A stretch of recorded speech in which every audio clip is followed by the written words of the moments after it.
It all happened on my last holiday. It was a terrible experience. It was the worst holiday I have ever had. Me and my friend Renee, we decided to go to New Zealand. We were saving money for a very long time to go on this trip. It was our dream to go to the land of the Lord of the Rings. We had made reservations for flight at the end of July, and from that moment on, everything went wrong. It turned out that the flight was reserved for only one person, simply because a woman at the travel agency didn't understand us very well. I managed to reserve a flight, but a different one, so we couldn't go together. But I thought that it was not a big deal. My friend flew a few hours after me. I was going first.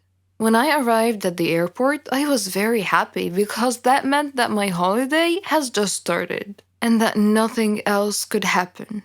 And I was mistaken. When the hour of my flight was coming, I queued up to the custom clearance. My passport was right, and the next thing I had to do was to go through the metal detector.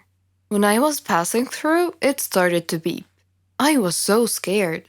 I was taken aside immediately, and I felt like a thief. It was terrible. The custom officer had taken me to another room and she told me to undress.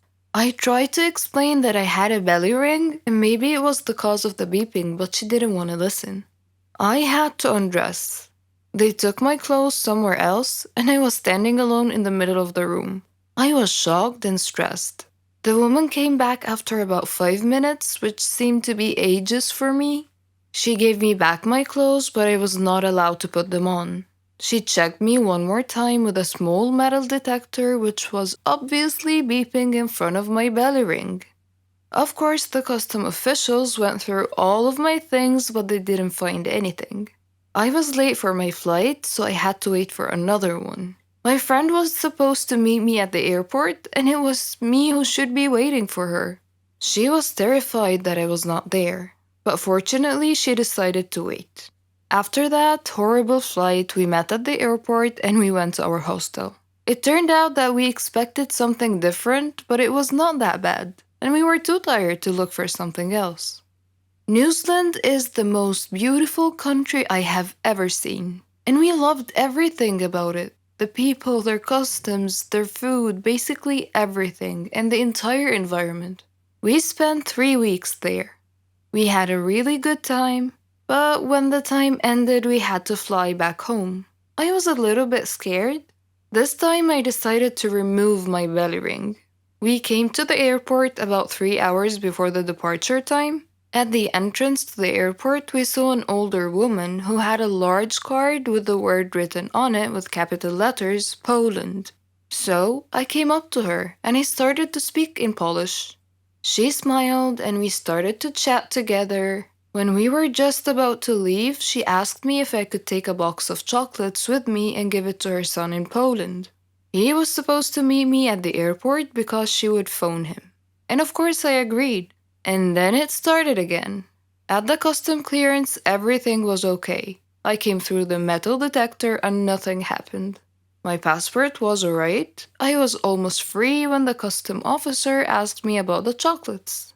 I said that it was given to me by the lady at the entrance and that her son is going to take it back at the airport in Poland. The custom officer asked me to open the box. I didn't want to agree as it was not mine, but I had to. It turned out that inside there were not chocolates, but cocaine worth $20,000. I was taken to jail. I spent 2 days there and then everything had been explained. I could come back home and the lady and her son were caught and also taken to jail. I don't have to explain why this was the worst holiday ever. He was a dream, the future, or so I thought. But my love was cursed right from the start. Sounds a bit confusing, right? Let me explain. But first, I should probably introduce myself. I'm Carolyn. I was a dreamer. I dreamed of a good, warm, stable, successful life. I wanted a good job. And I wanted to travel around the world a bit with Helen. She was my best friend. We virtually shared the same dreams and hobbies and interests and lifestyles. We've been friends since we were kids. People often thought that we were sisters. I did too, in fact. She even got jealous if anyone tried to get close to me. Every day, Helen and I worked a little more towards our dreams. Once, when Helen and I were traveling with some of our friends, we had a problem with the hostess on the plane. A gentleman intervened and cleverly solved our problems. His name was Danny. I liked him. A lot.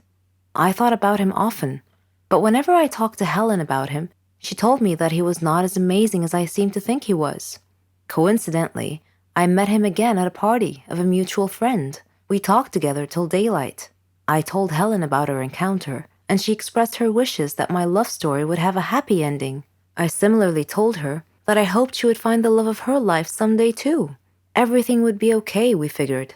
Then, one day, I received a letter in our mailbox. It was in weird handwriting, as if the writer had written it with a trembling hand. I opened it curiously. It said that my love for Danny would become a curse if I didn't give him up and get him out of my life. What nonsense, I thought. Whose idea of a silly joke was this? I immediately called Danny and Helen to tell them about the letter. Danny laughed, but Helen was worried and suggested that I should be careful from now on. That same day, Danny had a horrible car accident, but fortunately he wasn't hurt. A detective investigating the case determined that his car brakes had been tampered with. In another incident, a car almost hit me, but it swerved away at the last minute. When I mentioned this incident to Danny, he tried to calm me down and told me to just forget about it. He gave me a beautiful bracelet as a present and proposed. We got engaged, and I couldn't have been happier. I wanted to show the bracelet to Helen, but somehow I seemed to have lost it. I couldn't find it anywhere. Anyway, when I told Helen about his proposal, she was thrilled for me. I spent days shopping for just the right wedding dress. I was so busy with preparations that I forgot all about the ominous letter. I went to the wedding hall early to make sure that everything was ready and prepared. Helen was helping me, and Danny kept calling me to make sure I was all right. Suddenly, the lights went out. I called out to Helen, worried that she might have tripped and fallen when the lights were out. When the lights came back on, Helen had fainted, and my dress had disappeared. I screamed to the ceiling, "What do you want from me? Leave me alone!" Suddenly, Danny appeared out of nowhere and asked me what had happened. I told him then and there that we must break off our engagement, otherwise the curse the letter mentioned might injure someone or cause someone to die. Then Helen came to and tried to calm me down. She told me to go to the car and that she would get our stuff and follow me. I loved Danny and wanted to marry him, but now I was seriously worried that this curse threat might actually be real.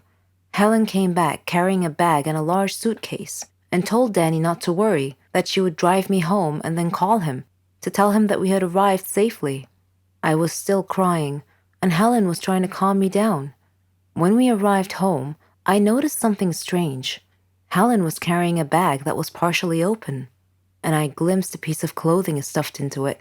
It looked exactly like my dress. I opened the bag and found that it was my dress. I confronted Helen and demanded to know how my missing dress ended up in her bag. I clearly caught her red-handed, and she was unable to answer coherently. I realized at that moment that the source of the so-called curse was Helen. "Helen," I said, "how dare you do this to me? I thought we were like sisters to each other." She replied icily, with a glare that I saw for the first time. She said that she fell in love with Danny just as I did, but he chose me instead of her, and that she hated me for it. She said she won him over and got him to love her instead. Then they both tried to scare me into calling off the wedding so that she and Danny could be together. There are no words to describe how I felt at the time. I replied in a similar tone. I told her that I don't ever want to see her again, or Danny. Neither of them mattered anymore. I never did see Helen or Danny after that day. I'm on a Caribbean island now, sipping on a cocktail. I read in the paper that Danny and Helen had announced their engagement. I'm thinking about what wedding present I should give them as a surprise.